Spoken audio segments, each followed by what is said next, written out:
Well, here's a story that's probably going to upset a couple of people's tummies, but that's how it goes. No one asked for my opinion on this, but that's how I know I need to give it. This is regarding AJ Lee and her recent contract signing that was publicized on the Unreal show that WWE has.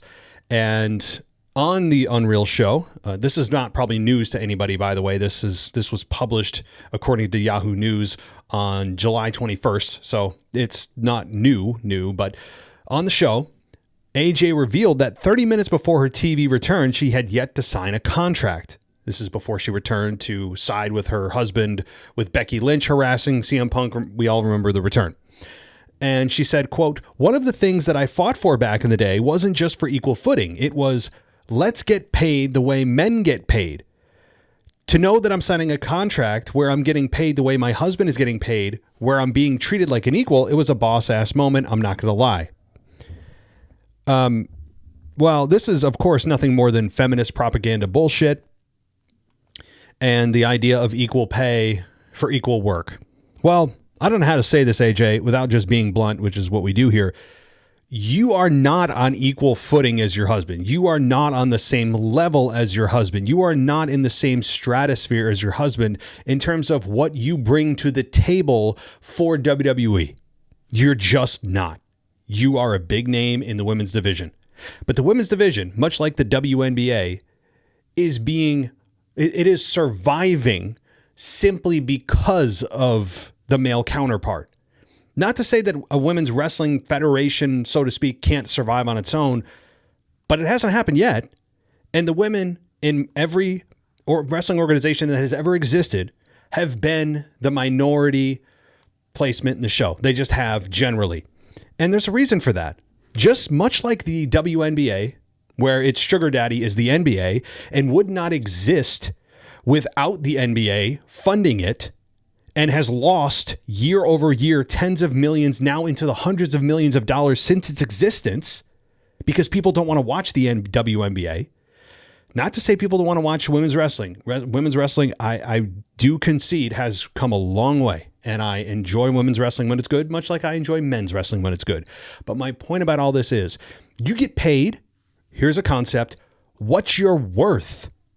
Explain to me how she's worth what her husband is worth in terms of wrestling brand notoriety. What he brings to the table far exceeds what Becky Lynch brings to the table, or I'm sorry, AJ Lee brings to the table by mountains. It's not even close. So why did WWE and TKO do this? Well, it's pretty simple. PR. They knew the show was being recorded. They knew the Unreal series was going on. It's a great opportunity to really showcase their beliefs to the culture and to whatever their political agendas are, which clearly they're kowtowing to feminism. This is TKO overpaying so that the general viewing audience can look at them as progressive, which is, of course, just a way of saying she didn't really deserve this. We're going to use her as a marketing tool to show the rest of the culture that we're now up to date. We are a very progressive company, which many organizations are. TKO is no different. So no, you get paid and should get paid based on your merits, based on what that organization thinks you're worth. End of story. And you are not worth what CM Punk is worth. There is no metric you can show me. And if, by the way, it was that women are getting paid less than men, wouldn't companies just hire women so they save a bunch of money? No? I mean, that's a whole nother topic.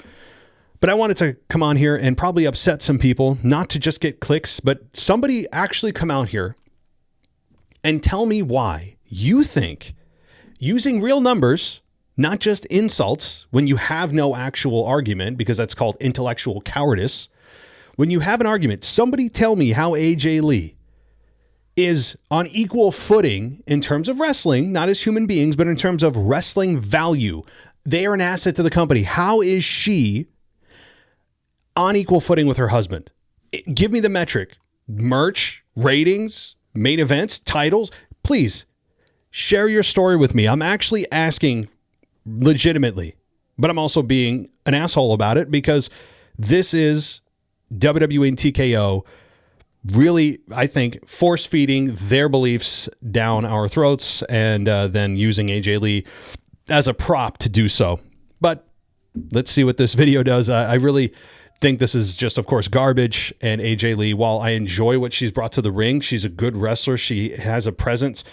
She's nowhere near her husband, and we all know it. So she got overpaid and used by TKO, and that's just all there is to it. So, guys, let's see what you think.